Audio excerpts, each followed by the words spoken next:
We'll hear argument next in case 24-345, FS Credit Opportunities Corporation versus Saba Capital Master Fund. Mr. Dvoretzky. Mr. Chief Justice, and may it please the Court. To imply a private right of action in Section 47B, Congress would have needed to speak clearly and unambiguously. It did not. Start with the text. Section 47B doesn't come near the high bar for an implied private right of action. Congress knew how to speak clearly to create a right of action, just as it did in Sections 30H and 36B. Congress could have said, an action may be brought by any party to a contract that violates the ICA. Instead, Congress chose language that specifies what remedy is available to parties already before the court. Section 47B applies only if a contract is unenforceable, an inherently defensive concept. And Section 47B2 focuses on courts, not who can sue. It uses the term instance, which ordinarily means a request, not a right to bring an action. Indeed, Congress rewrote Section 47B after TAMA, eliminating the phrase shall be void that TAMA had held created a private right of action under the IAA. Statutory structure points in the same direction. It makes no sense to think that, on the one hand, Congress expressly specified narrow rights of action for particular plaintiffs in 36H and 30H and 36B.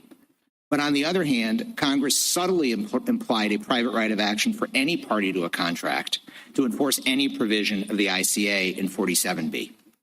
What's more, Congress vested the SEC with an array of powers to enforce the ICA from investigation and rulemaking to exemption and filing suit, which further suggests that it didn't intend private enforcement by implication under Section 47B2. If the Court lets the Second Circuit's decision stand, the clear statement rule in Sandoval and Gonzaga will have little meaning. The Court should leave private rights of action to Congress and reject Saba and the Second Circuit's unworkable return to the ancien regime. I welcome the Court's questions. Respondent has quite a different reading of Transamerica than you do.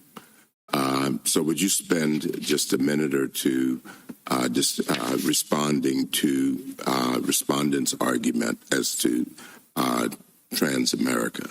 Of course. So I think Transamerica, TAMA, is really the linchpin of their argument. Their argument, as I understand it, is that in Transamerica, the Court interpreted void a certain way in the IAA, and that necessarily carries over to present-day ICA. That's incorrect on a number of levels. I agree with them that void was the key language in TAMA, but Congress moved away from that language in 1980 when it amended the ICA. The very linchpin of the Court's opinion in TAMA was that the concept of voidness necessarily has customary incidents that let you go to court, including not only to determine the voidness, but also to get restitution. In the ICA in 1980, Congress eliminated void from 47B. It came up with an entirely new construct in B1 and B2. It replaced voidness with unenforceability. Unenforceability is inherently a defensive concept, not one that lets you go to court affirmatively. And then in B2, it introduced court-focused language, focusing on what courts may or may not do when they have a contract before them in a litigation where the parties are otherwise properly before the court. And so whatever one may think of TAMA as to the IAA, it doesn't apply to the ICA where Congress moved away from that language. And in addition to that, a key difference between the ICA and the IAA is that the ICA contains the two express private rights of action in 30H and 36B. And where Congress knows how to write a cause of action explicitly by saying a cause of action, a claim may be brought or an action may be brought by a particular plaintiff against a particular defendant over a particular violation, that strongly supports the notion that Congress did not impliedly leave the door open in 47B2 for an even broader cause of action that would let any party to the contract go in to sue not just over a particular provision of the ICA, but over any provision in the ICA that may be violated. Mr. Counsel, we have said in Tutros, in Court, in Sandoval, that what we're looking at is whether Congress intended to create a private right of action. You say that neither the text or structure does. But I'm not sure you're leaving out one very important part of the context, which is the statutory history. And that's what the other side relies upon. The IAA and the ICA were passed in the same bill. TAMA then held that identical statutory language in the IAA had a private right of action for rescission. So you're relying on the changes that occurred to differentiate the ICA today, correct? We're relying on the changes, but I would also note that TAMA was a holding only as to the IAA, not as to the ICA. And but the language is identical. If this case had come up a year after TAMA, do you think that on the basis of Sandoval, we would have ruled differently? Well, the fact that the IAA, unlike the ICA, contained no express private rights of action was the very first sentence of this court's analysis in TAMA. And so even pre-1980, there was that distinction that this court, in this hypothetical case, might have focused. But that difference went solely to the question of damages, not to the question of an implied cause of action with respect to rescission. There is no other claim being made. The issue is narrowed to, is there a right to rescission of an implied cause of action with respect to rescission, correct?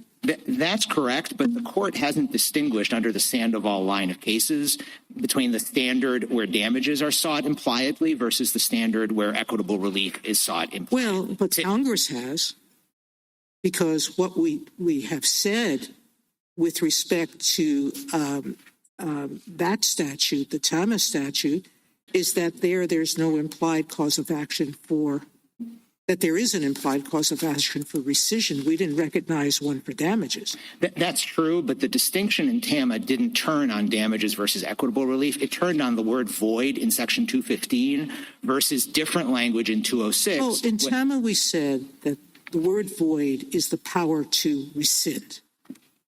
And that's exactly the language that Congress used in the ICA in 47B.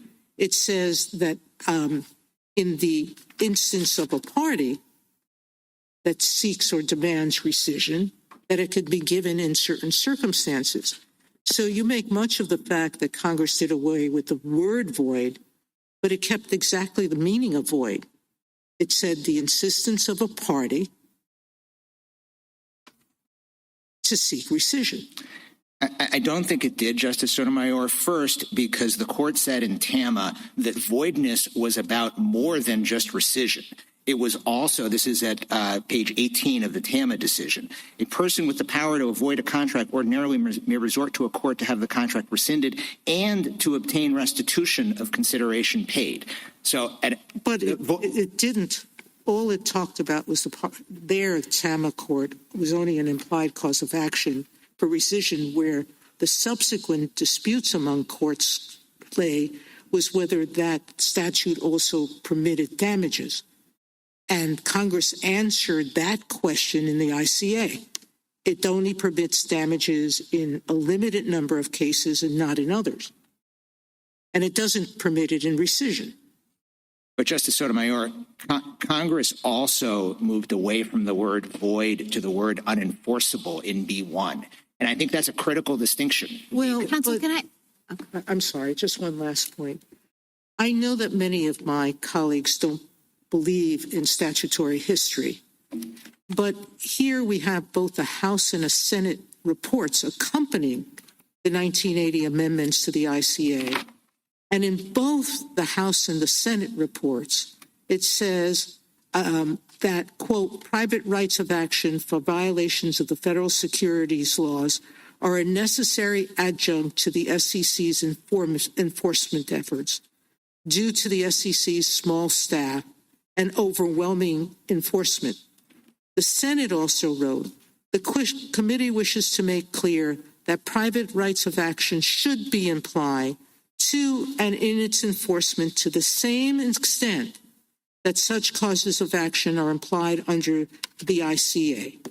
The House wrote, it wishes to make plain that it expects the courts to imply private rights of action under this legislation, where the plaintiff falls within the class of persons protected by the statutory provision in question. I don't know how much more decisive on congressional intent than those statements are. The ICA implies a private cause of action for rescission, and Congress says, what you did there, do here. Justice Sotomayor, I do think that under Sandoval, the analysis begins and ends with the text and structure, but if I may respond on the legislative history. First, the legislative history also shows that Congress considered legislation in 1980 that would have explicitly added a private right of action, and it didn't do that. So in that sense, the same inference from— But it did it with respect to damages. It didn't say anything about— it did say about rescission, that at the insistence of any party, the court could grant rescission. It seems to me that what you want us to do is to ignore the statutory context and say that's language that's limited only to parties in the litigation, but they didn't use those words. They didn't say it's limited to parties in litigation. So I think the term party is best read to mean party to the litigation. When Congress wanted to refer to a party to the contract, it did that expressly in B1. But at the end of the day, it really is not of much moment what party refers to, because, again, the language that Congress used in B1 is a defensive concept of unenforceability, not one that lets you go into court.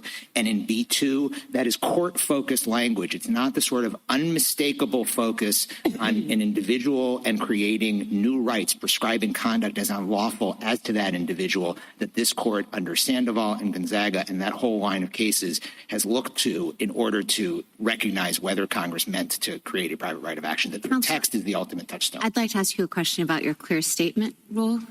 I don't read Sandoval to necessarily require a clear statement. I understand the question when we're looking at implied causes of action to simply be ordinary statutory interpretation and what do the text and structure require, as distinguished from Gonzaga and our spending clause line. Why do you think there should be a clear statement rule here? And I know the government takes the same position.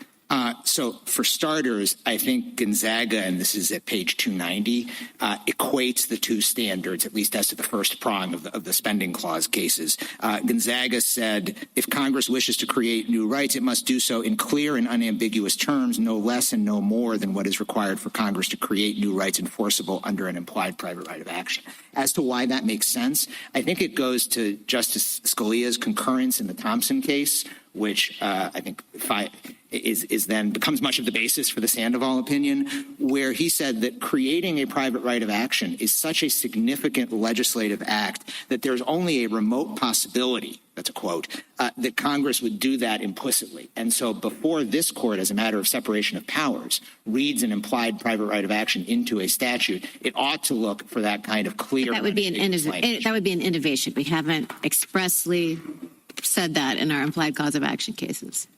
I think you've said it in Gonzaga, and right. I think it's also— Gonzaga was a spending clause. 1983. Haven't we said it in the context of 1983 and whether it secures a right enforceable under federal law, quite apart from the spending clause context? Right. You've said it under the first prong of the spending clause. But forget it. We said whether 1983 secures a right for purposes of federal law. Right. That is the context in which you have equated the two standards. But I think the key point is that you have equated the two standards and that the separation of powers concerns are similar across the two contexts. And if you might finish your answer first.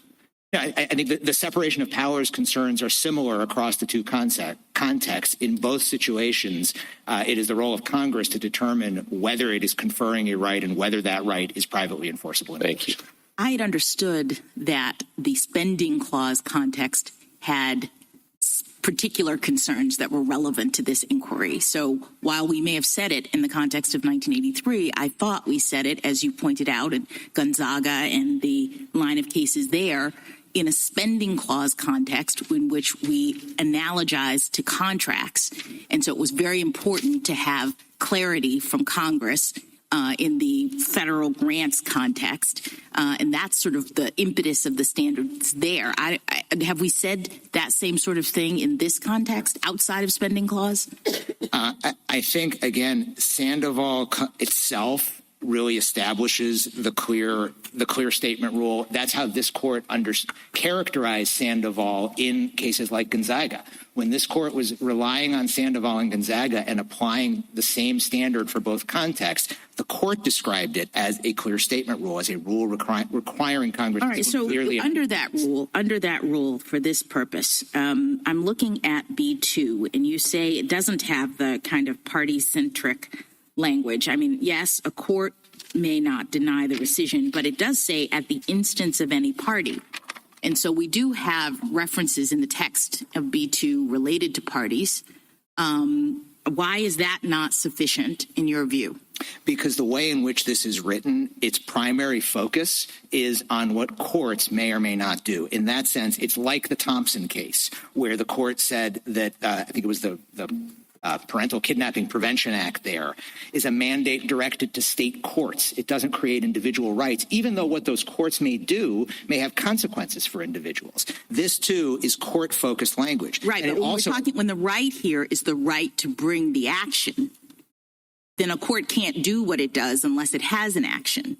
I don't understand why it isn't implicit in a direction to a court related to a kind of legal action that the party, as it says here, any party can bring the action. It doesn't say that any party can bring the action the way it does in Section 36. It just says at the instance of any party. At the instance ordinarily means at the request of a party, but there are all sorts of things that parties might be able to request from the court once they are already before the court. I understood that your argument here was that the party can raise it defensively. Is that right? So your point is at the instance of any party in defense. That's how this would work for you? I think that is right, and that follows from unenforceability. But unenforceability is in B1, and B2, we are looking at the text here, and it says that the contract has been performed. So we're sort of in a different world in B2. In B1, the contract hasn't yet been performed, and I suppose you could have an unenforceability argument there, but aren't we already in the world in B2 of a contract being performed? Respectfully, I read the interplay between B1 and B2 differently. I think the only way that you get to B2 is through B1. If you have a contract that has been performed, that can be either full or partial performance. And either way, you need to go through B1 and first show it can be fully performed, but perhaps a contract with a limited term, and there's some litigation afterwards about what happened during the term that has now been completed. It may be partially performed, but either way, the only way to get to B2 is by showing that B1 is satisfied, and that's what the defense of this concept comes in. Thank you. Justice Thomas, anything? Justice Alito? Justice Sotomayor? Okay. Justice Gorsuch, anything? Unfortunately, I have several questions. I think this case is extremely close. I'll just put cards out there on that. So when you're talking about the statute alone, I get it. But when you look at Trans-America and then you look at the statute, it would be very odd to think Congress has recognized for both statutes, or I get it's for the IAA, a private cause of action, and then to think Congress got rid of that by explicitly referring to the rescission right that it had just recognized that the court had just recognized in Trans-America. And what the statutory language did was add the unless clause to show that you don't always have a right of rescission. So what Congress seemed to do was say, recognize what the court had just said about rescission, but actually slightly put slight exceptions in there with the unless clause. And what your position would do is say everything goes to state court. And as I understand it, you can respond to that.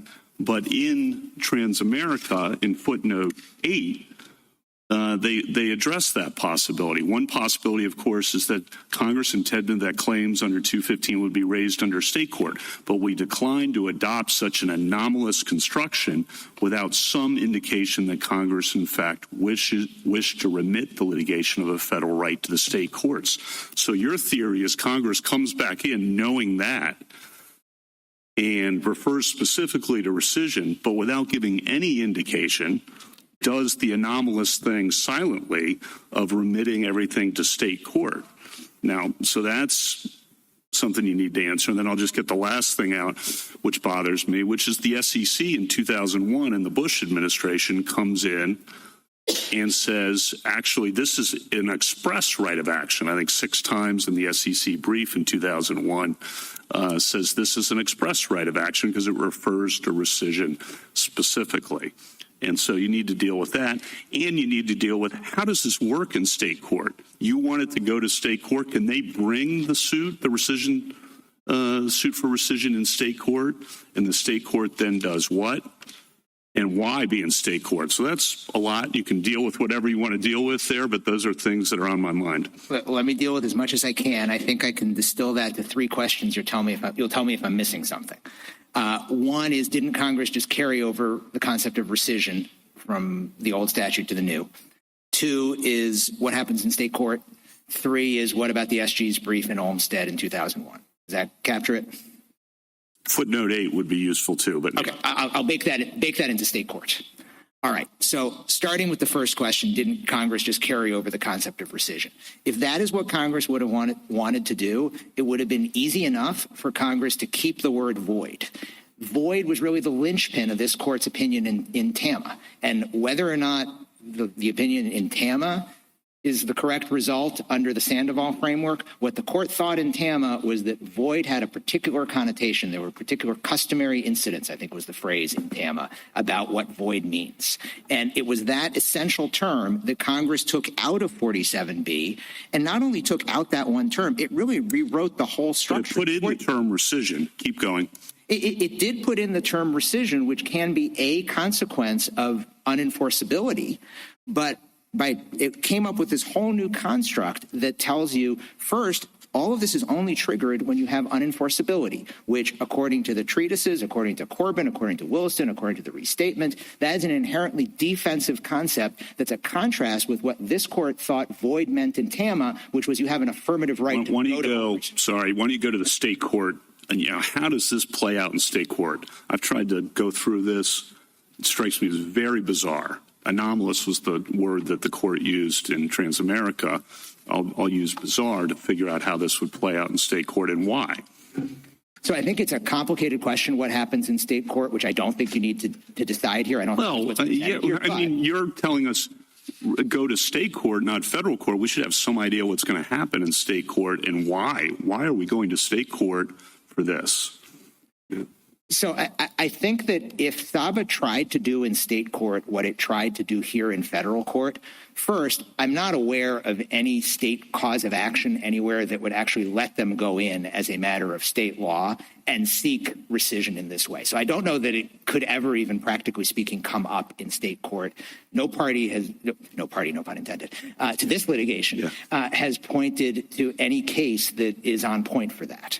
If there were such a statute, I think that it would be preempted by the comprehensive scheme that Congress enacted in 47B. Congress intended for there to be uniform nationwide rules about how to determine about what happens when a contract violates the ICA. And that I thought you wanted it to be a federal rule of decision. I'm sorry? I thought you wanted it to be a federal rule of decision in a state court proceeding, even if brought defensively. No? So I think this issue can come up in state court in that limited circumstance. And it would be a federal rule of decision. Where it's a federal rule of decision. Okay. But why don't you go to the SEC brief? Sorry. So on the SEC brief, I'll let Mr. Schulman address it in more detail, but I think well, they refer to it as an express right of action. So first, express remedy. That was essentially dicta in an amicus brief because the case, Olmstead, did not itself even present the question of whether there was a right of action in 47B. Okay, thank you. Not the most carefully considered statement by the government. Really? Okay. If I might just do you know that, or you just if I might just add, I think they have said that in the wake of Sandoval, which had come out just shortly before that Olmstead brief. 7 months before, I think, but yeah. But not just Sandoval. This court's cases applying Sandoval and Stone Ridge and the later cases showing that this court really meant something like a clear statement rule. Thank you. This action doesn't satisfy. Justice Barrett? Just one follow-up question to Justice Kavanaugh. How might this play out in federal court in a diversity case? Could there be a declaratory judgment for breach of contract relying on that state law cause of action?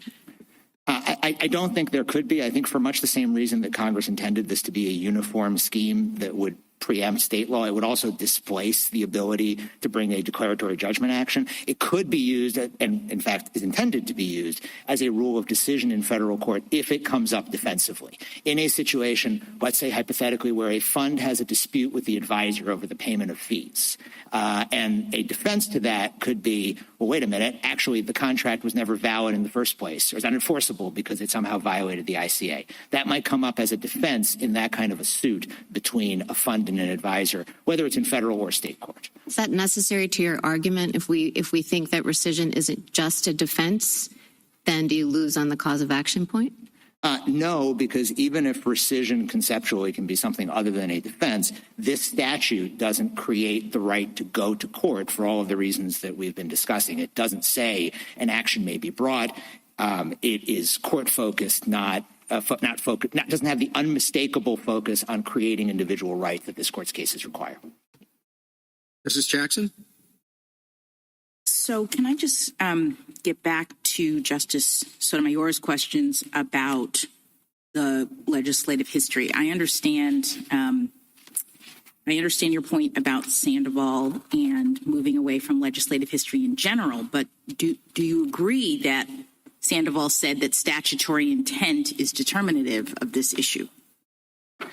I don't think the intent is determinative. I think the text that Congress enacted is determinative. And obviously, isn't that what Sandoval said? Statutory intent, quote unquote, is determinative when it comes to figuring out whether Congress implied a cause of action? Sure, but there's a statutory intent. So the question is, how is the intent reflected in the words that Congress enacted? Correct. So, but the goal is that we're trying to figure out what Congress intended. And so I appreciate that some people look only at the text and structure and context to figure that out. But you did, in your argument here, refer to TAMA and the enactment history and the extent to which you think that Congress wasn't incorporating the same kinds of ideas that we indicated in TAMA. So there's something to your argument that is about the statutory development here and not just the text, right? Well, I think if we never had TAMA, I'd be making the same argument about what 47B1 and B2 means. The argument about TAMA is because I understand and understood from Justice Thomas's first question that is really the linchpin of the other side. They start with that and they say it's carried through. And so I'm responding to that by saying, no, it's not carried through because Congress changed the key language. But even without that change, I'd be making the same argument about what the language that is in 47B means on its face. Yes, and if we are trying to understand whether it was carried through, you say Congress changed the language, and you say don't look at the legislative history to assess that. Is that your position? Because the legislative history refers to TAMA. It makes pretty clear, as Justice Sotomayor pointed out, that Congress wanted an implied private right of action in this situation, just as we had held in TAMA the year before.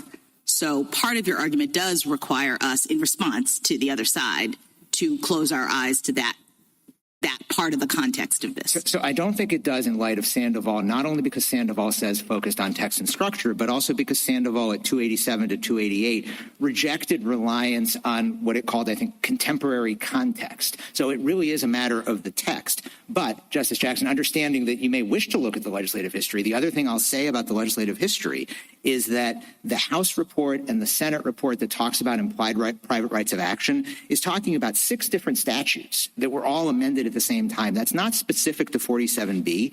The only place in which the reports do specifically discuss 47B, that doesn't mention a private right of action at all. And so So you say it doesn't even get us there. This very general legislative history, even if you were to look at it contrary to Sandoval, doesn't bear the weight that it would need to bear here. Thank you. Thank you, counsel.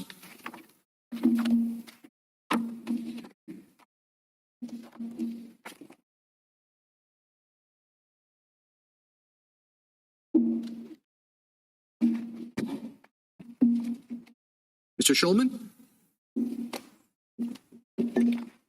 Mr. Chief Justice, and may it please the Court, most statutes fail the stringent and demanding test to imply a private right of action under this Court's precedents. Section 47B of the Investment Company Act is no exception to that rule. Its text does not unambiguously create new rights or focus unmistakably on individual plaintiffs. Instead, it references pre-existing state law rights and tells courts how to limit them after finding a violation. The ICA's structure confirms that Congress knew how to authorize private suits, as it did expressly in two narrow provisions that do not apply here, while otherwise entrusting broad enforcement authority to the Securities and Exchange Commission. In contrast to those express rights of action, Section 47B simply imposes rules of decision that apply in cases otherwise properly before a court, but it does not implicitly authorize commencement of new federal lawsuits by anyone who alleges that a contract violates any part of the ICA. The judgment of the Second Circuit should be reversed. I welcome the Court's questions. Would you zero in on Respondents' argument and use of the Transamerica case?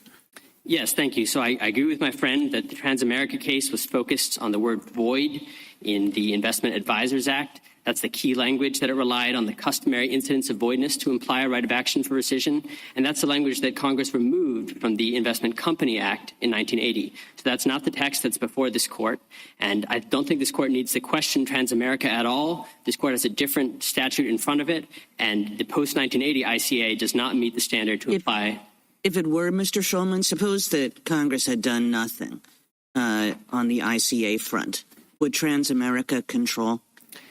We think that would be a closer question, but no, ultimately I don't think it would. I think, as my friend mentioned, there are differences between the ICA even before 1980 and the Investment Advisors Act, such as the fact that there were other express rights of action in the Investment Company Act. That's something that the Transamerica Court noted about the Advisors Act. So we think that alone could provide a distinction. And if it, although there were express rights of action for damages, and presumably Congress is considering both of these pieces of legislation at the same time, their companion bills. The fact that they decided to have damages suits in the one, I don't know. Like they knew how to do it. They decided to have damages suits in one, not in the other. But what does that have to say about the issue that Transamerica decided? Well, I agree with what my friend also said, that this Court's implied right of action cases have not drawn a distinction between damages and equitable relief, that it's sort of painted with a broad brush in that respect. But you would really have us take a look at these two companion pieces of legislation passed at the same time and say that the exact same language has one result in one statute and the other result in another statute, just because there happens to be in one of the statutes private rights of action for damages that are essentially unrelated? That seems like a pretty extreme position, honestly. So I will say that's a hypothetical question that this Court doesn't need to decide. It obviously doesn't have but it helps me think about it. You know, it helps me figure out, like, what's the baseline here? Sure. So I'll offer two things in response to that. I think there's another potential distinction between the two statutes, which is that the Investment Company Act is distinctive among the securities laws, even as distinct from the Advisors Act, in how intrusively it treads on core matters of state law about the internal workings of corporations, who can be on a board. And so there I think there's special reason to think that Congress might not have been treading into areas traditionally governed by state law to the same extent. I also think that even if the logic of TAMA might suggest the same result for the pre-1980 ICA, this Court didn't confront it, and this Court, its methodology has evolved. And if this... It's kind of, it hasn't really. This is several years after Court v. Ash. I think Mr. Clement makes this point in its brief. We hadn't gotten to the rhetorical pitch that we discovered in later cases, maybe. But the Court had made a shift already. This was by the exact same people who decided Court v. Ash. This is not an ancien regime case. So I think TAMA is a transitional case. There are certain respects in which it more closely resembles the modern cases, but it also is relying on some of the bad old days cases, such as the Cardon case from the district court, the Mills case, which was really a follow-on to Borak, the epitome of the bad old days. So I think it's certainly... Sandoval specifically cites Transamerica in a kind of approving way. That's true. Not kind of approving, very approving, several times. It cites the specific aspects of TAMA that more closely resemble the modern cases. The rule statement at the beginning about how an implied right of action is a question of statutory intent, and then it cites the analysis of the damages question in 206. It conspicuously does not cite the portion of the TAMA opinion that is discussing whether there's a right to rescission. I'll ask you one more and then I'll stop. So you said void, and you're absolutely right. You know, all the language is void, void, void. But I'm wondering whether the fact that they changed void to unenforceable has to do with just what Justice Kavanaugh was talking about, that they have this unless clause in there. So they basically say, well, not always. It's really unless enforcement would be more equitable. And once you have an unless clause, you kind of have to change the word void. You know, like void, unless, blah, blah, blah. It's just not the way we think of voidness, that like you can be void and then discover you're not void. So they did change it. They did say not always rescission, but they changed it in a way that actually explains why they had to change the word void, and I'm not sure that you can pin too much on that. So I think that point dovetails with and supports our argument that whatever you think Congress was doing in 1980, it was clearly pulling back from and reacting and saying that it did not want the full consequences of voidness that Thomas suggested. And so we think that's a reason to suggest that it clearly was contemplating that more of these contracts would be enforced. And, you know, certainly that, I think, dovetails with our argument that it also doesn't pass the clear statement to imply a private right of action. I think there's an important distinction, too, that the 1980 amendments also amended other provisions of the Investment Advisors Act, but did not amend 215 in the Advisors Act, the key provision in TAMA, which still says void. So I think that's just a very strange way to think that Congress was ratifying the intent, the decision in TAMA as applied to the ICA. If anything, I think that it suggests that Congress was perhaps acquiescing in that result as to the Advisors Act, but saying, no, we don't want that result in 47B of the Investment Company Act. We're moving away from that. What can happen in state court now, under your view? So I think all parties agree, and we do too, that it could at least be raised defensively. The parties. The at least is important. Can it be raised more than defensively in your view? So we are agnostic on that for purposes of this case. We agree. Well, that's a pretty important thing to be agnostic on. Well, so I don't have a view on that, how it's going to play out in state court? So I agree with what petitioners say, that the cases that have been cited in the briefs, you know, we haven't seen a case brought under a state law cause of action, even in the circuits that have not allowed. Well, you will soon if you prevail here. I think that's a fair question, but, you know, the Third Circuit has barred a private right of action under 47B2 since 2012, and we haven't seen cases in that. Except there is a question, which is federal law trumps state law, correct? Certainly. And what you're suggesting is that Congress thought that it was the right of the state to permit bylaws that violate the ICA, unless you go to court to challenge that practice, so meaning you, the government. We do think that the SEC is the primary enforcer, and that's important. I agree, but what you're suggesting to Justice Kavanaugh is that respondents are barred from going to state law for a declaratory judgment rule. They could go to state law and say, this permissible bylaw under this state's rules violates federal law, and federal law trumps. So we actually haven't taken a position on whether a declaratory judgment... I'm pushing you the way Justice Kavanaugh did. Well, do you really think that Congress intended in this language change to permit states to let companies do what they wanted with respect to voting rights and do it until the SEC acted? So I do think that Congress intended for the state law remedies or causes of action available to be in the first instance where parties should turn. And I think that, you know, whatever else the 1980 amendments state law should be where they should first turn. So they go to state law and say, declare this bylaw invalid under federal law. Can they do that or can't they? So I'll just say respondents here are asking for rescission. I don't think that could be provided in a declaratory judgment action. So that's all you need to decide this case. To the extent there would be a hypothetical question about a declaratory judgment action, the complaint in this case at PEDAP 36. I don't know what else void means but that. I'm sorry. Please finish. That there is not complete diversity among the parties in this case, so I don't think that would be available here. In another hypothetical case, it's possible, but certainly the Declaratory Judgment Act just gives courts discretion, and we think it might not be appropriate for courts to exercise their discretion. But we think that's an issue that this court can leave for another day. I have a question, Mr. Schulman, about how you understand the scope of. I'll ask in my round robin time. No, please. How you understand the scope of the cause of action that would be implied here. You know, as I read Tama, it was a pretty narrow cause of action because the court said it was apparent that the two sections were intended to benefit the clients of investment advisors and parties to advisory contracts. Do you understand the cause of action that respondents are seeking here to sweep far more broadly than that? I do think there's potential that it could. The parties in this case have a disagreement over what party means. We don't think that's dispositive, and I understand petitioners to agree with that. But I do think there's potential that Congress could have thought this would be disruptive to allow, and that's potentially why it made that change in 1980 to the extent this court. Because it could be any contract. Putting aside the party's point, it's not just focused on a particular kind of contract or a narrow beneficiary of a particular statutory provision. That's exactly right. Yes, Your Honor. Thank you. I want to figure out exactly what we're talking about when we're referring to the ancien regime.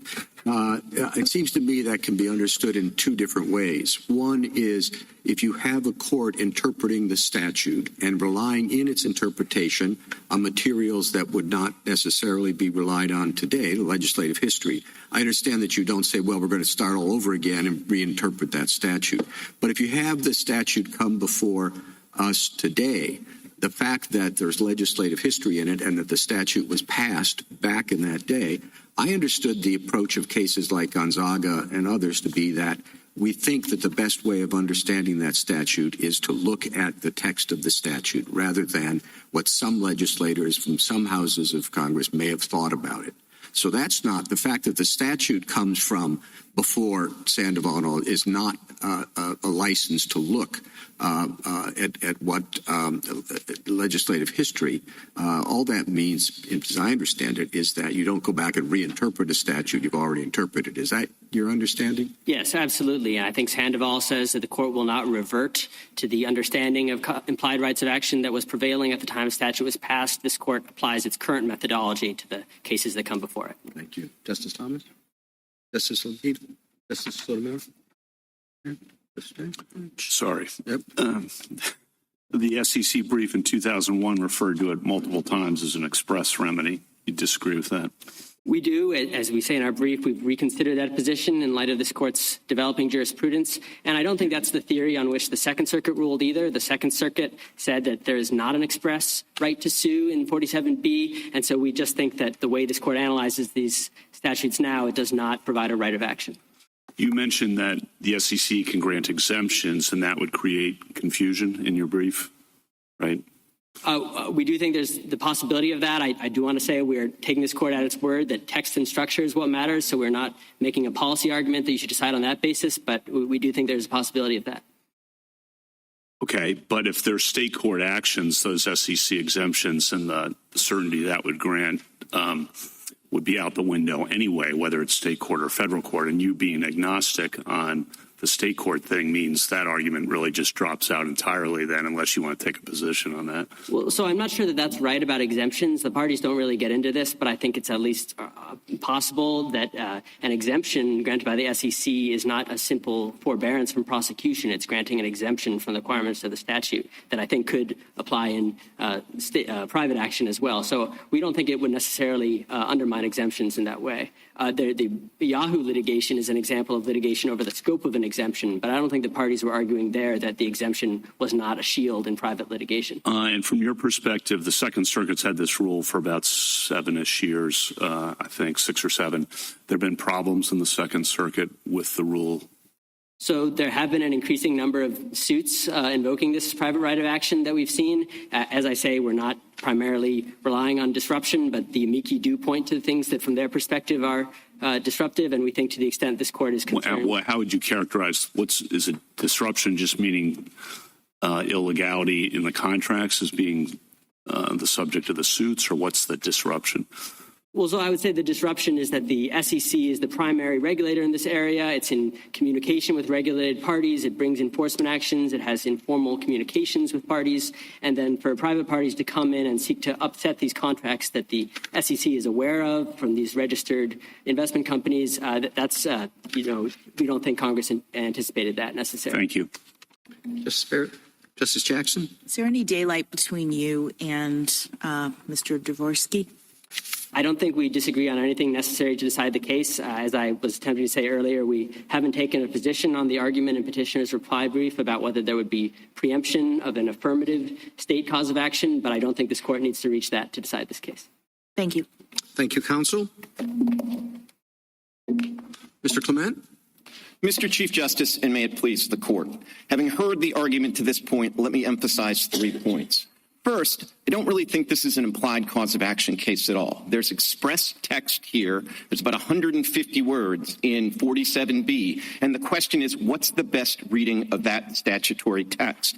I think if you look at the actual statutory text, it becomes clear that Congress couldn't have possibly wanted to get rid of the rescission action it would have understood there to be in the shall be void language. In B1, it adds not just the word unenforceability, which if that were it, might be different, but it says unenforceable by either party, which is very close to a synonym to void, and probably the reason that Congress used the synonym and not void is precisely the one Justice Kagan suggested, which the unless clause looks a little uneasy with the word void, but works better with unenforceability by either party. But in all events, B2 uses rescission by any party, so it makes it express. That's why the SEC had this exactly right in the Bush administration, that this is an express cause of action case. And then B3 should not be ignored either, because it addresses 2 secondary questions that can arise with a right to rescission, namely severability and whether you get unjust enrichment.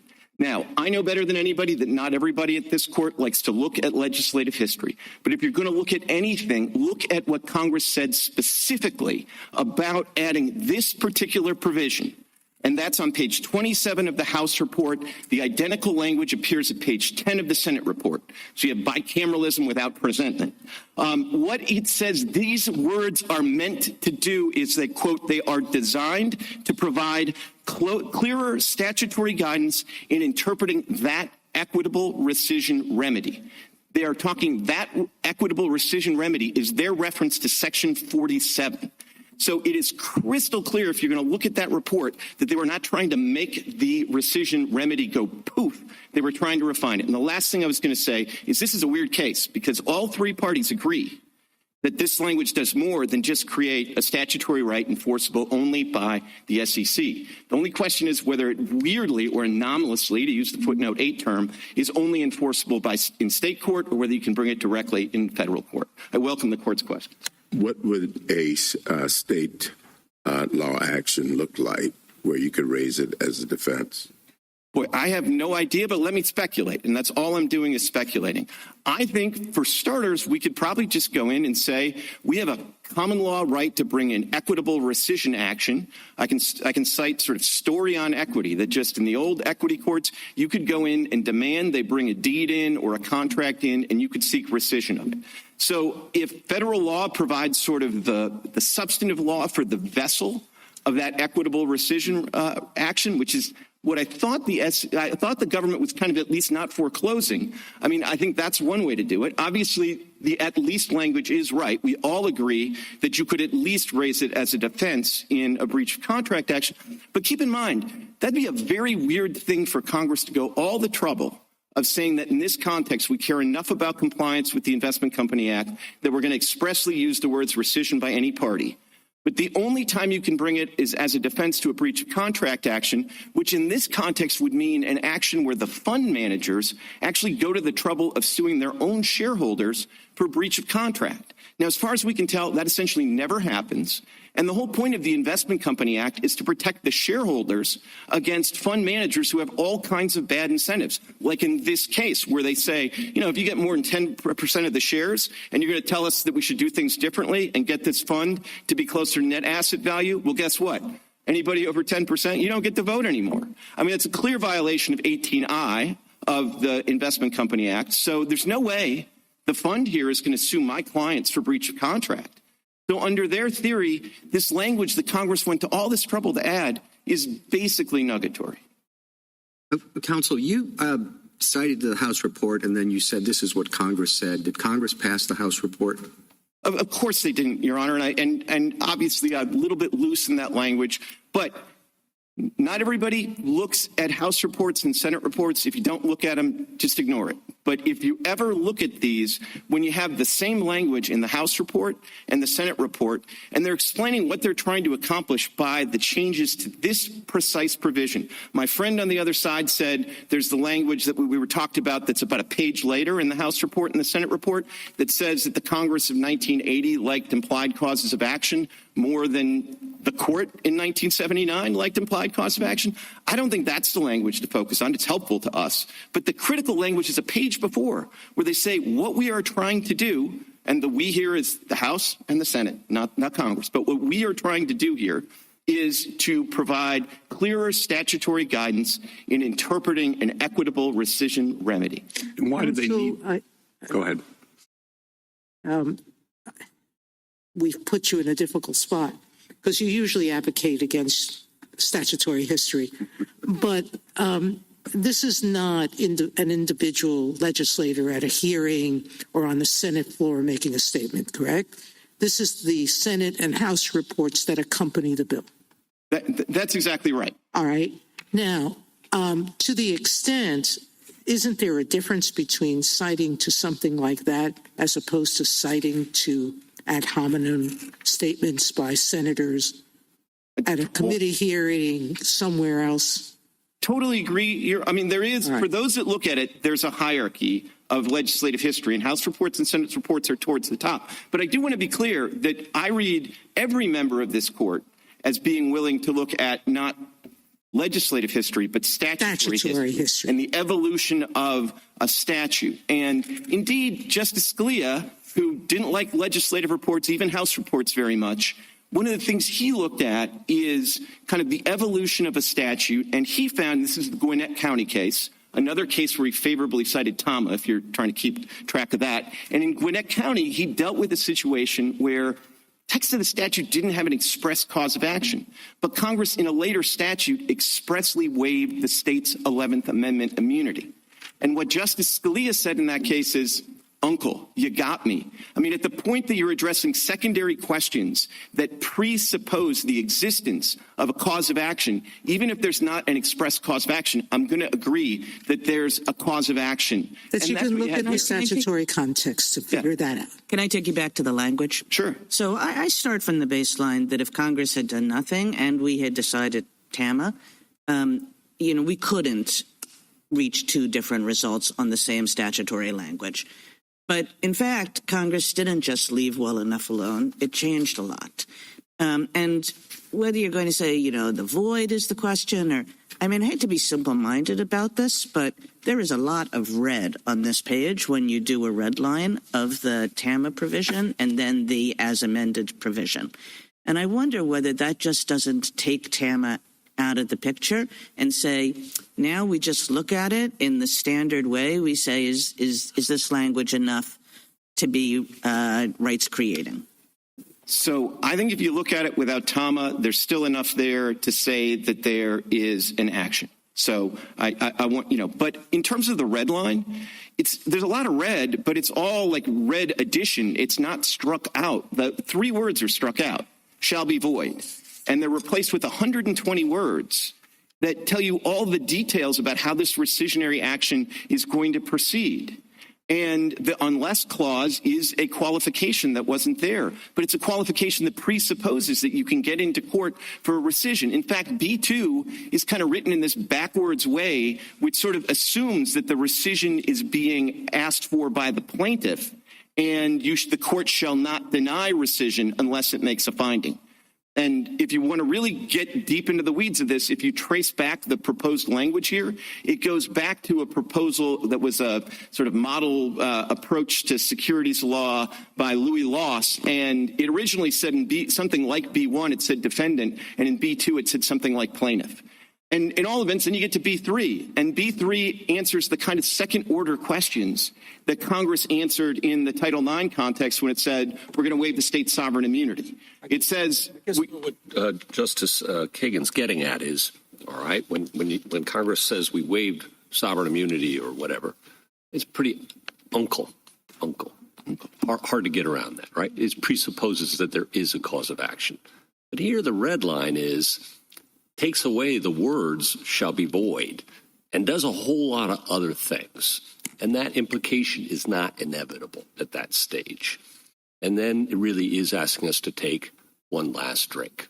Thoughts? I think it is, once you get to the language that they added, 120 words they added by my rough count, they all presuppose that there is a rescission remedy available at the instance of any party.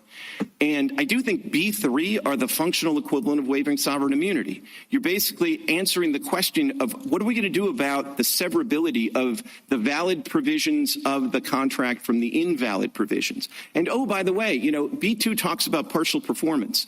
So there are going to be some situations where you rescind a contract that's been partly performed. And then the question is, if you got some benefit from the partial performance by the side that you're now rescinding the contract, do they owe you like $100 for mowing your lawn under quantum merit? And the answer is yes, you get that unjust enrichment. I appreciate it. There are interesting complications, some of which are befuddling. But it is not the unmistakable. There has to be a cause of action because otherwise you don't waive sovereign immunity from it. And in fact, the language that we relied on isn't here anymore. But its functional equivalent is okay. But what I learned contracts. Is that our test? When I learned contracts, I was told that unenforceable by either party meant void. Okay, that they were the same. And that was different from a voidable contract that was only voidable by the party, like the infant or the minor or, the orphan, right? So I don't think Congress changed this language in any material respect, except they added the unless clause to both B1 and B2. And they're providing a little equitable play in the joints. But that makes no sense unless there is a rescissionary cause of action. And then you get to the rescission by any party, at the instance of any party. And that's added too, right? That's added too. And the Latin root for that tells you that's like not just at the request. That's the initiation by any party. So, I don't know if you want to go all the way back to Hale and the ecclesiastical courts. But I think any fair reading of this, with whether or not you look at the House report or the Senate report that tells you exactly what they were doing, but any fair reading of this text. Why do you think, I'll remember that next. Why do you think they phrased it this way, though? At the instance of any party. That's your hurdle, I think. It's also helps you, but the hurdle is it's phrased, in the language of the court. A court may not deny rescission at the instance of any party. And so it's kind of an odd phrasing, I think you would acknowledge. Why do you think it came out that way? I think it came out that way. Again, the theory? The honest answer is it was based on this Louis Lawson's model security language that had something like this. And it made a little more sense the way it was originally written because B1 was a pure defense by the defendant and B2 was rescission by the plaintiff. And as sometimes happened, they modified the words a little bit and maybe something gets a little clouded, but I don't think it really gets clouded. Let's say this for starters. If you were trying to say that this is only a defense that can only be raised by the defendant, the worst phrase in the world would be rescission by any party. Because that makes it clear, like it's the plaintiff or the defendant. How does that play? I think I agree with what you just said. How does that even play out, do you think? We're getting back to the state court action. But. And I'm glad you asked about that because, by the time my friend is done explaining how this is going to play out if you don't have a federal cause of action, by my count, he's got implied preemption kicking in, so much for textualism. But then I heard today for the first time that there's somehow going to be like implied displacement of the Federal Declaratory Judgment Act in a case where there's diversity jurisdiction. The circus music is playing over here, and you avoid all of the anomalous result from footnote 8. If you just say, hey, this isn't that big a deal, you go and keep in mind, whatever you decide in this case, you are going to be able to go into federal court under an equivalent action under the Investment Advisors Act and the Exchange Act. It's not just TAMA, it's 29B of the Exchange Act, which has the same shall be void language, happens to actually Congress in 1938, 2 years before it passed these statutes, it added a statute of limitations to shall be void language, making clear beyond all cavil that that was a cause of action. And I think you have the similar thing here. By the time they add B2, by the time they add B3, you can only understand. Do you understand their implied preemption thing? What were they talking about there? I think they were talking about the fact that once you were in state court and you raise this as a defense, it is a uniform nationwide federal defense that would displace any state law that sort of got in the way of raising the state defense. But again, to me, when they're trying to get up here and bang the table about, text, at the point they're relying on implied preemption to make things sort of work in state court, I think they've lost the theme. The theme is look at the text. I think this is an easy case after TAMA for the reasons we discussed, but I take this text straight on. And this text, rescission at the instance of any party. Mr. Clement, any party, if it refers party to the contract, then it's not crazy language to use. I heard you say to Justice Kavanaugh that would be the worst language to use if it was a defense, and I assume that you meant because you're thinking of parties to the litigation. Did I misunderstand that? No, I think either way, it's the worst language if what you're saying is it's only a defense. Because then you would say rescission by the defendant or rescission as a defense. You wouldn't say rescission by any party. No, but what if it's party to the contract? Rescission by either party who wants to get out of the contract as opposed to party to the litigation. But again, you would say you would say rescission by the defendant or rescission by as a defense. You wouldn't say rescission by any party. Rescission by any party sort of suggests that either both principles to the contract could raise the issue. And so I just don't understand. If you were saying it's only a defense, why would you say rescission by any party? Especially because keep in mind, and I'm going to give you an old chestnut here, Ward against Schulman, a 1912 case from this court, which described rescission as an affirmative remedy. So, the idea, and this court said as much in TAMA without citing my chestnut, that in TAMA, we could say you can raise voidness or rescission as a defense, but we've never thought of it as being only a defense. The customary incident of voidness includes an affirmative right to rescission. And one way to think about this, and the way I think about this, and I think it's the way the SEC was thinking about this in 2001, is TAMA probably is fairly described as finding an implied right to rescission, because it had to get from the word voidness to the incidents of voidness, which include rescission, which requires a little bit of implication. I think after 1980, we're out of implied cause of action land. We are into express textual references to rescission by any party. There's an express cause of action in the ICA, though. What about, and that's a difference between this and the IAA and TAMA, that there is an express cause of action in this statute. Remember, the party that was resisting even an implied right to rescission in TAMA raised sections 30 and 36 of the ICA. And they also raised some other express causes of action and other provisions of the securities law. And they said, this shows you that when they want to do an express cause of action, they know how to do it. And that didn't deter the majority in TAMA, which of course included Justices Rehnquist and Justice Powell, from finding the rescission remedy. And of course, that decision, there's the transition from yes, we're finding a rescission remedy to no, we're not finding a damages remedy. And the court says it's quite different. So in TAMA, they expressly considered the same causes of action for damages, and it didn't in the ICA, and it didn't stop them from inferring a rescission remedy in the IAA. And now, my friend will tell you, well, yeah, but this time they're the exact same statute. But that makes very little difference in the context of these two particular statutes, which were passed the same day in the same act of Congress. And so, and indeed, if anything, the argument that was kind of made in TAMA is, look, the Investment Company Act, they wanted some remedial stuff because they had these two damages actions, so they probably would have been more forgiving of wanting rescission action. So I just don't think you can get there from that. I think Tama got it right on the rescission, but it was by implication. I think after 1980, it's no longer even by implication. And that's, I think, what the SEC was saying in 2001 when they said, and, dictum, I don't know, Amicus Briefs had dictum, but they said it 6 times. So it was a pretty considered position. And by the way, it was all in service of getting the Second Circuit not to come up with an implied damages remedy. The SEC told the Second Circuit, you don't have to do that because there is an express. That's the same as Tama then, right? What's that? That's the same as Transamerica. Don't have the damages remedy, just have the rescission. Yes, exactly. And I will say this. I mean, they were 9-0 on the rescission, 5-4 on the damages. Exactly, exactly. But can I, keep going. Sorry. Yeah, I'd just like to make this point about this, which is, there's a huge difference between a damages action, which is going to attract all sorts of litigation, and a rescission action, which is about the most targeted kind of relief you can get.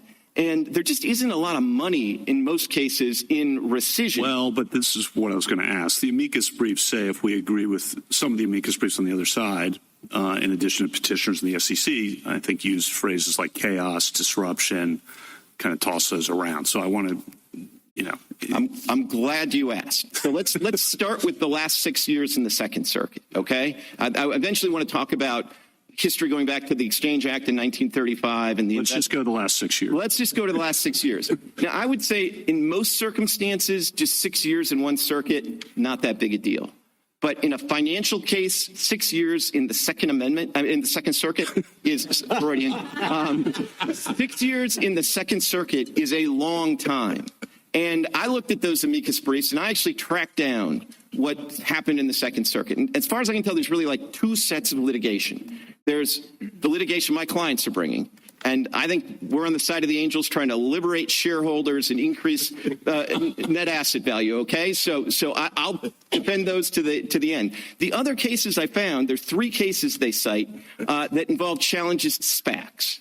Okay, here's what actually happened in those cases. Those 3 SPACs raised a bunch of money thinking they had some great new idea, and then that idea sort of petered out, and they hung on to their money for 18 months.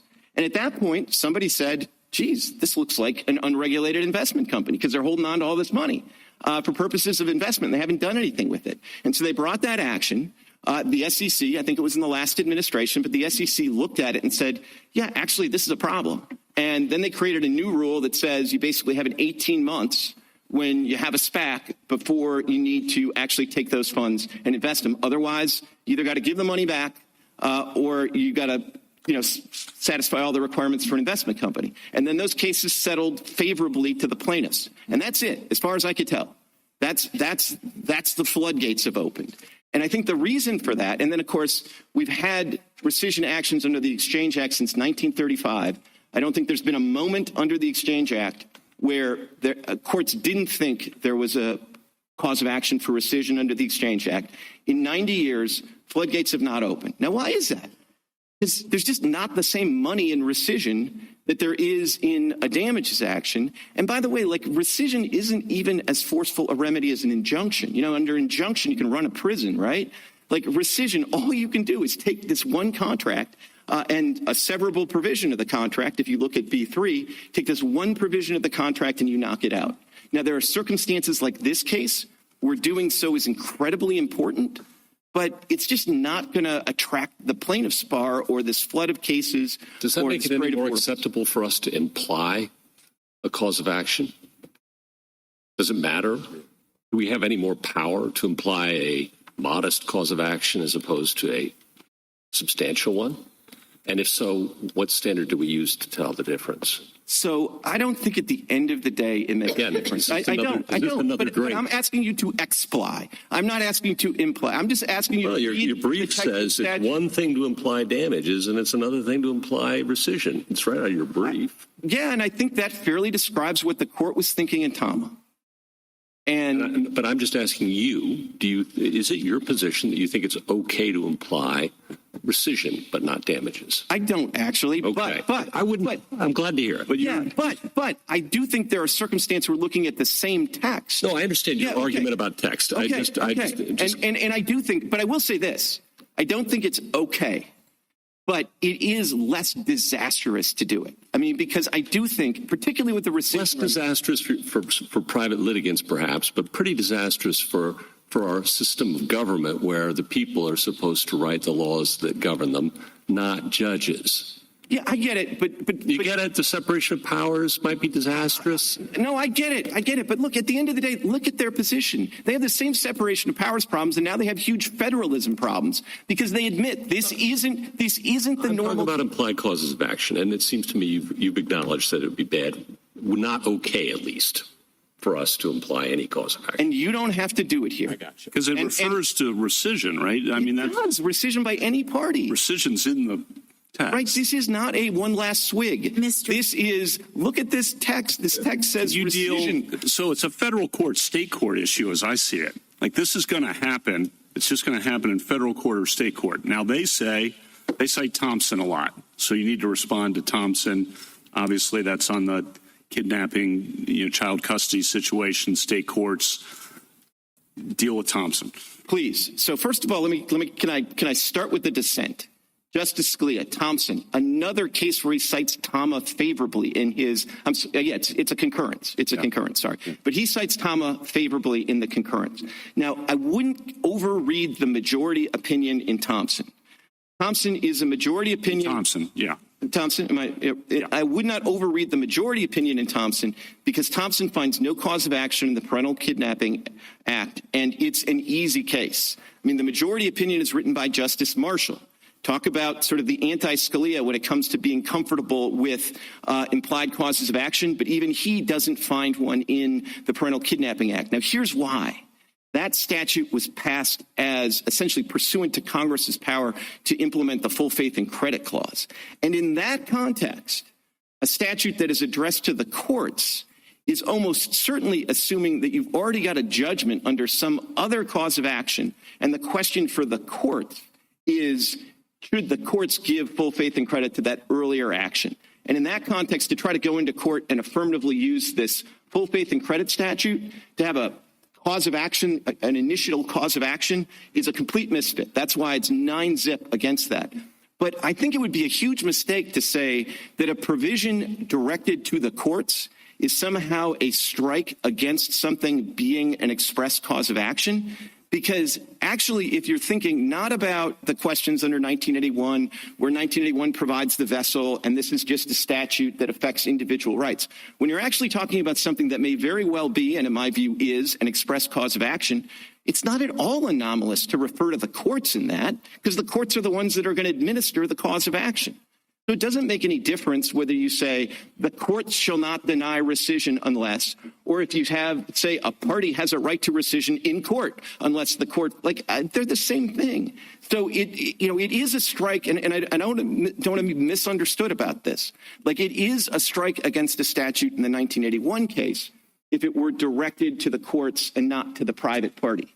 But when you have something like this, where the question is 47B an express cause of action, then the fact that it talks about the courts is not a strike against it. It's pretty normal to say that an express cause of action is going to be directed to the courts. The courts are the ones that are going to apply it. And let's hope it's the federal courts. I mean, I have to say, at the end of the day, I think if my friends on the other side win this case, but win it on the grounds that all these things have to go to state court, they're going to rue the day.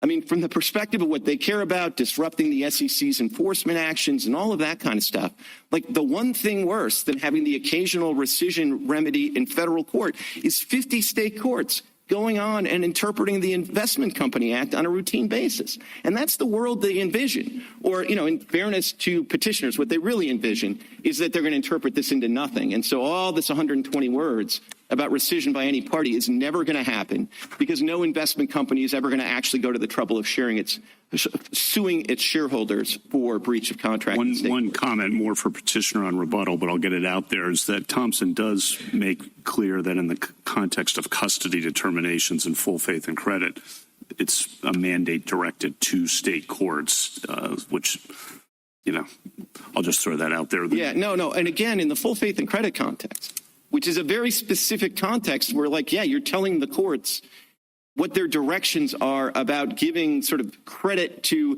judgments that you assume have already happened in some other court. And in that context, it's custody. So, of course, it's going to be state court.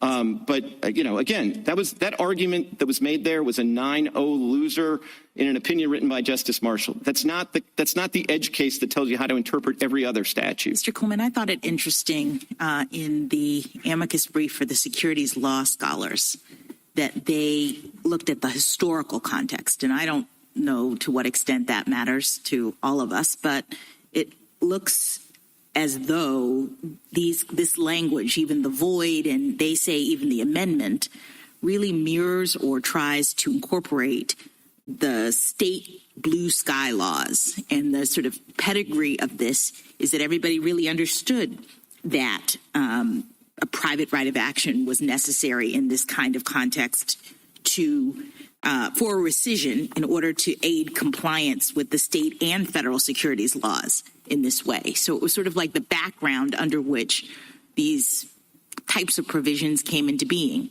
Do you agree with that perspective? I agree with that. I think that is a very helpful brief. I mean, not everybody's going to give it full faith and credit, but I think it's a very helpful brief. And I think the point at which it becomes most helpful is when they sort of explain the transition from the state blue sky laws to the Exchange Act of 34 and Section 29B, because that's the first statute that used the shall be void language. And of course, everybody kind of understood, and it was quite, if I can finish, sure. It was quite uncontroversial that 29B created a right to rescission. And that's just the same language that carried over into the Investment Advisors Act. And the Thank you, Counsel. Justice Thomas, Justice Alito, Justice Sotomayor, Kagan, Kavanaugh, Justice Jackson. Okay. Thank you, Counsel. Rebuttal, Mr. Dvoretzky. Thank you, Mr. Chief Justice. I think the colloquy here today shows that this is about the most roundabout way that one could write a cause of action. If Congress wanted to create a right to sue here, it could easily have specified who can go to court, for what, whether it's for damages or for rescission, against whom. It didn't do any of those things in this statute. And so what was Congress possibly concerned with here? One thing, we know Congress was concerned with the level of enforcement and with where it was going to happen. We know that because Congress pulled back on the rescission remedy by adding the balancing requirement and the severance requirement, and that shows that Congress was concerned about over-enforcement. Congress in this statute made the SEC the primary enforcer of the ICA. It also allowed the SEC to grant exemptions, which again shows that Congress was concerned about over-enforcement. What Congress didn't try to do in 47B2 was create a backdoor cause of action that would allow anybody into court, any party, to sue over any violation of the ICA anywhere. With respect to Justice Sotomayor's question about how investors could be trapped under these impermissible bylaws, one, again, the SEC has taken positions on that issue. And depending on the presidential administration, it's gone both ways. So it's the SEC that's the primary enforcer of that. With respect to my friend's comments about closed-end funds, we're actually the ones who are the angels here. These closed-end funds are ones that provide a reliable and important long-term stream of income for retirees. And the strategy on the other side is to acquire a significant share, go in, change the investment strategy of the fund, and then cash out. That's precisely one of the things that Section 1 of the ICA says that Congress was concerned about when it passed this statute. With respect to TAMA, I do think that even under the pre-1980 version of Section 47B, this court today would look at that and reach a different result. I think TAMA, as my friend from the government said, characterized it as a transitional case. The standards up at the front of the opinion, which are what Justice Scalia latched on to, the 206 analysis, spot on. The 215 analysis, reading a lot into void, relying on Mills, which was an ancien regime era case, relying on legislative history, not so much. So I don't think that the court would read the statute today in the way that TAMA did. But critically, again, Congress changed the key language that TAMA relied on. The three critical words are gone from the current version. With respect to damages versus injunctive relief, Sandoval itself involved injunctive relief. The Armstrong case later involved injunctive relief as well, and the separation of powers concerns are the same. Justice Kavanaugh, with respect to what happens in state court, just to clarify the point about preemption, again, I don't think you need to decide this here, but I think what would be preempted is an affirmative cause of action under state law to seek rescission. The reason that would be preempted is that Congress created a federal rule of decision, and the mischief that would result, I think, is illustrated in particular by the Yahoo case in the Ninth Circuit, if you wanted to look at that. Thank you, counsel. The case is submitted.